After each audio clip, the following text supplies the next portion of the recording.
अब हमारा next topic है motion of charge particle in uniform magnetic field. यानी जब कोई चार्ज मोशन की कंडीशन में किसी मैग्नेटिक फील्ड में एंटर करता है तो उसका मोशन किस तरह से अफेक्टेड होगा, इसकी स्टडी हम इस वीडियो में करेंगे। माना एक चार्ज पार्टिकल है जिसकी मैग्नीट्यूड है क्यू और ये वी वेलोसिटी से किसी मैग्नेटिक फील्ड में एंट्री करता है। ये क्रॉस साइन से मैग्नेटिक फील्ड शो हो रहा है जो ये इंडिकेट कर रहे हैं कि मैग्नेटिक फील्ड की डायरेक्शन पेपर के प्लेन के परपेंडिकुलर डाउनवर्ड डायरेक्शन में है। ठीक है, अगर पॉइंट होता है तो ये इंडिकेट करता है कि मैग्नेटिक फील्ड की डायरेक्शन अपवर्ड डायरेक्शन में है, और क्रॉस साइन शो करता है कि मैग्नेटिक फील्ड की जो डायरेक्शन है वो पेपर के प्लेन के डाउनवर्ड डायरेक्शन में है। तो इस कंडीशन में है मैग्नेटिक फील्ड और इस कंडीशन में ये चार्ज पार्टिकल इसमें एंट्री कर रहा है। तो इस चार्ज पार्टिकल पर एक फोर्स एक्ट होगा जिसकी वैल्यू चार्ज पार्टिकल की मैग्नीट्यूड पर डिपेंड करेगी। यानी जो फोर्स होगा इस फोर्स की वैल्यू चार्ज पार्टिकल की मैग्नीट्यूड पर और उसकी वेलोसिटी पर, और ये जो मैग्नेटिक फील्ड है इसकी मैग्नीट्यूड बी पर डिपेंड करेगी। ठीक है, साथ में मैग्नेटिक फील्ड की डायरेक्शन और चार्ज पार्टिकल के मोशन की डायरेक्शन के बीच के एंगल पर डिपेंड करेगी, कुछ इस तरह से। तो F इज इक्वल टू होगा Q V B sine theta. ये फोर्स इस पर लगेगा चार्ज पार्टिकल पर। देखो, अब बात करते हैं कि ये चार्ज पार्टिकल जैसे ही इस मैग्नेटिक फील्ड में एंट्री करता है तो इस पर ये फोर्स क्यों काम करता है, क्यों लगता है। इसका कारण है कि जो ये एक्सटर्नल मैग्नेटिक फील्ड है जो क्रॉस साइन से इंडिकेट है इसमें, इसके अपने नॉर्थ और साउथ पोल होंगे, क्योंकि मैग्नेटिक फील्ड एक डाइपोल सिस्टम होता है। उसमें जहाँ मैग्नेटिक फील्ड होता है समझो वहाँ पर नॉर्थ और साउथ पोल जरूर होते हैं। और दूसरा, हमें ये भी पता है मैग्नेटिक इफेक्ट ऑफ करंट से हमने पढ़ा था कि जब किसी वायर में करंट कैरी होता है तो उसके चारों तरफ एक मैग्नेटिक फील्ड जनरेट हो जाता है। तो करंट कैरी होता है किसी वायर में तो उसकी वजह से मैग्नेटिक फील्ड पैदा होता है, प्रोड्यूस होता है। तो इस कंडीशन में देखें ज़रा, अगर चार इलेक्ट्रॉन है कोई यहाँ पर पार्टिकल और वो मूविंग कंडीशन में है तो करंट यहाँ पर है ऑलरेडी। ठीक है, क्योंकि इलेक्ट्रॉन का फ्लो या चार्ज पार्टिकल के फ्लो पर ही इलेक्ट्रिसिटी जो प्रोड्यूस होती है वो डिपेंड करती है। यानी अगर हम इलेक्ट्रिक करंट को डिफाइन करें तो उसकी डेफिनेशन है कि rate of the flow of charge is called electric current. यानी पर यूनिट टाइम में किसी वायर में जितना चार्ज फ्लो होगा उसके ऊपर डिपेंड करेगा इलेक्ट्रिक करंट की मैग्नीट्यूड। ठीक है, तो यहाँ पर चार्ज मूविंग कंडीशन में है तो समझो यहाँ पर इलेक्ट्रिक करंट है। मूविंग कंडीशन जब चार्ज की होती है तो वहाँ पर इलेक्ट्रिक करंट अपने आप में ही जनरेट होता है और इलेक्ट्रिक करंट के इफेक्ट से वहाँ पर मैग्नेटिक फील्ड होता है। इसका मतलब ये हुआ मूविंग चार्ज अपने आप में एक मैग्नेटिक फील्ड का भी प्रोडक्शन करता है ना, मैग्नेटिक फील्ड जनरेट करता है। यानी मूविंग चार्ज अपने आप में एक मैग्नेटिक डाइपोल रखता है। इसका मतलब ये हुआ, यानी ये चार्ज मूविंग कंडीशन में अपने नॉर्थ और साउथ पोल रखेगा। अब नॉर्थ और साउथ पोल इस मैग्नेटिक फील्ड के भी होंगे, तो दो तरह के नॉर्थ और साउथ पोल जब आपस में एक दूसरे के पास आएंगे, क्योंकि मूविंग कंडीशन में ये चार्ज इसके नज़दीक आ रहा है, तो इनके बीच में एक फोर्स काम करेगा। इसी को हम लॉरेंज फोर्स भी बोलते हैं। तो इस पर जब फोर्स काम करेगा तो इसका जो पाथ है वो कुछ डेविएट हो जाएगा। ठीक है, जो ये लीनियर जिस डायरेक्शन में चल रहा है उसकी डायरेक्शन थोड़ी सी चेंज हो जाएगी। तो उस डायरेक्शन की चेंजिंग की कुछ कंडीशन है। अगर ये दोनों के बीच में वेलोसिटी ऑफ चार्ज की डायरेक्शन, ठीक है, चार्ज की डायरेक्शन, जो वेलोसिटी की डायरेक्शन कहेंगे हम यहाँ पर, वेलोसिटी मूविंग चार्ज की वेलोसिटी की डायरेक्शन क्या है और मैग्नेटिक फील्ड की डायरेक्शन क्या है, दोनों के बीच का एंगल थीटा है।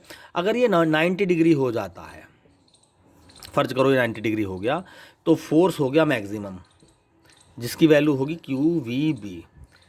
इस कंडीशन में ये क्या हो गया, क्यू वी इंटू बी। इस कंडीशन में क्या होता है, ये अपने रास्ते से थोड़ा सा कर्व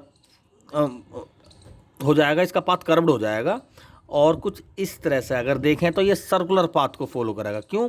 क्योंकि जब इसका पाथ सर्कुलर हो जाएगा, समझो इस जो ये जो फोर्स है Q into V into B, ये सेंट्रीपिटल फोर्स के बराबर हो जाएगा। यानी हम कह सकते हैं कि पार्टिकल को सर्कुलर पाथ पर मोशन कराने के लिए ये जो लॉरेंज फोर्स है F is equal to Q E V, ये इसको एक सेंट्रीपिटल फोर्स प्रोवाइड कराएगा। ठीक है, तो इस कंडीशन में इसके ये मान लिया हमने सेंटर है इसका C, ठीक, तो सेंटर की तरफ भी एक फोर्स काम करेगा जिसको सेंट्रीपिटल फोर्स कहेंगे।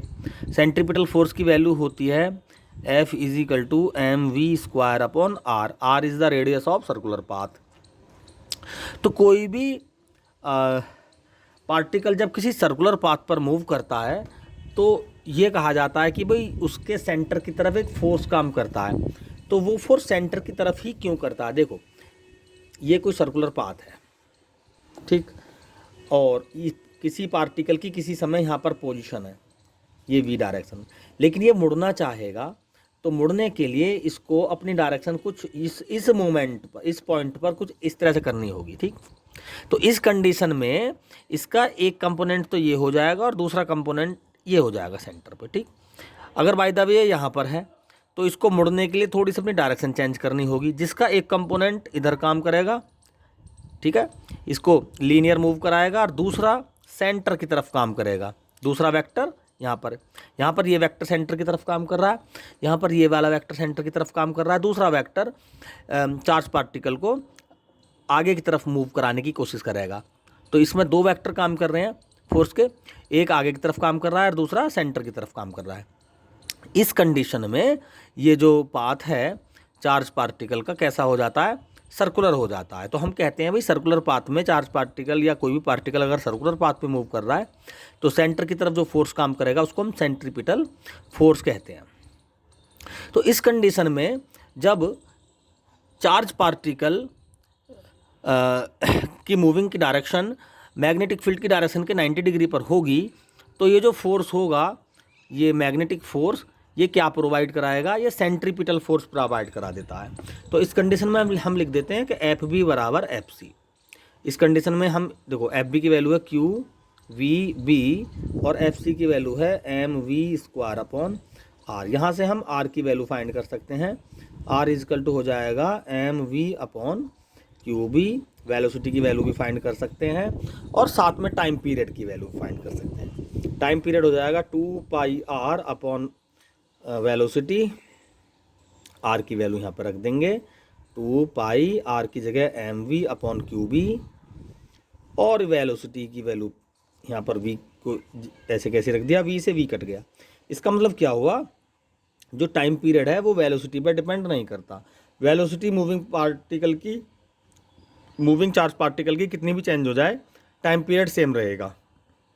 यानी टाइम पीरियड का फॉर्मूला आ गया, बहुत इंपॉर्टेंट फॉर्मूला है, 2 pi M upon Q into B, ये इसका फॉर्मूला आ गया। तो इसका मतलब टाइम पीरियड किस चीज़ पर डिपेंड करेगा? मास पर, पार्टिकल के मास पर, चार्ज के इन्वर्सली प्रोपोर्शनल होगा और मैग्नेटिक फील्ड के भी इन्वर्सली प्रोपोर्शनल होगा। ये ठीक है, किस पर डिपेंड नहीं करेगा? ये चार्ज पार्टिकल की वेलोसिटी पर डिपेंड नहीं करेगा। स्पीड अगर कितनी भी तेज़ हो जाए, कितनी भी ज़्यादा हो जाए मूविंग पार्टिकल की, टाइम पीरियड कांस्टेंट रहेगा। तो इस कंडीशन में होगा क्या? जब पार्टिकल की वेलोसिटी इंक्रीज होगी तो वो अपने पाथ को बड़ा कर लेगा, जिससे उसका टाइम पीरियड कांस्टेंट बना रहे। ठीक है, इस कंडीशन में जैसे जैसे वेलोसिटी बढ़ेगी वैसे वैसे उसका सरकमफ्रेंस बढ़ती चली जाएगी, जिससे टाइम पीरियड कांस्टेंट बना रहे।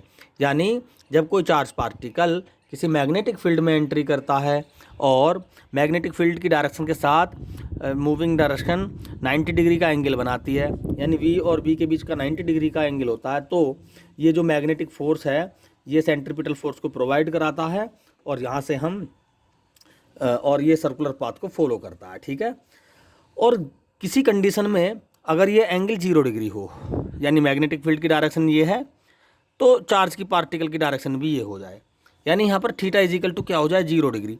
तो फोर्स की वैल्यू क्या हो जाएगी? फोर्स हो जाएगा 0, कोई फोर्स नहीं लगेगा और वो अपने स्टेट पाथ पे ही जिस डायरेक्शन में पार्टिकल मूविंग कंडीशन में है उसकी वही कंडीशन बनी रहेगी, यानी उसका पाथ डेविएट नहीं होगा। ठीक है। तो ये 2 कंडीशन है और इसके साथ एक कंडीशन और है, अगर थीटा क्या हो जाए 45 डिग्री। इसे डिस्कस करेंगे इसी वीडियो में नेक्स्ट सेक्शन में। देखें ज़रा, अगर थीटा 45 डिग्री है यानी मूविंग चार्ज के मोशन की डायरेक्शन, वेलोसिटी और मैग्नेटिक फील्ड के बीच का एंगल अगर 45 है तो ये कैसे पाथ को फॉलो करेगा। देखो यहाँ पर वेलोसिटी की डायरेक्शन है मैग्नेटिक फील्ड के साथ 45 डिग्री।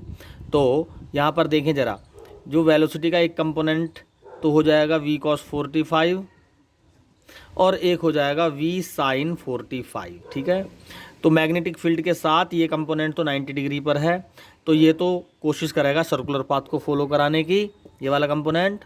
और v cos 45 ये वाला एंगल, ये वाला कंपोनेंट मैग्नेटिक फील्ड की डायरेक्शन में ही है, तो ये कोशिश करेगा, इसकी वजह से कोई फोर्स काम नहीं करेगा, ये सीधा स्ट्रेट पाथ में ही चलाने की कोशिश करेगा, ठीक है।